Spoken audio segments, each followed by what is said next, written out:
Ал ортақ бір әңгімелер айту қиын болмады ма? Жоқ. Ондай қиындық болмады Диана ханым. Жас айырмашылығы дегеніміз. Жаңа сөзімді айтып отырмын, қыз ашық қыз. Андай әңгімеге тез тартыла алады. И қалай деп айтсам, бір андай жатырқау деген әңгіме жоқ та қызда.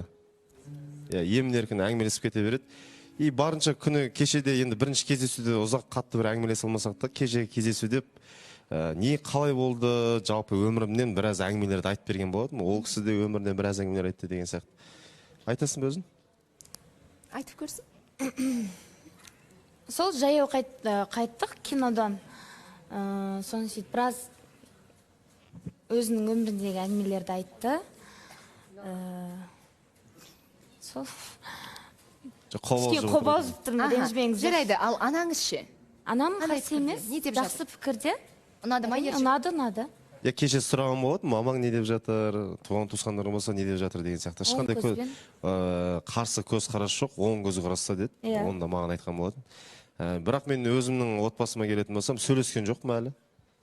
Енді өзім бірінші танысып көріп алайын.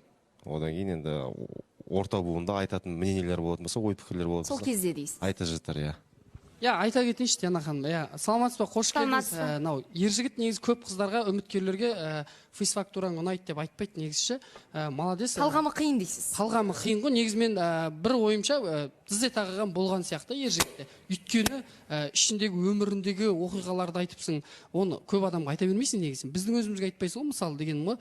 Молодец. Бірақ енді не жайында болды? Былай болашаққа қарай ма, или не жайында болды, ұялмай айтып берсеңіз, өйткені болды ғой сіздің араларыңызда. Сол қызық та бізге. Ержігіт екеуіңіздің араларыңызда. Қандай әңгіме? Өйткені екі рет кездестіңіздер, бірақ бір іштен айтпай тұрсыз да. Мінезі жақсы, осылай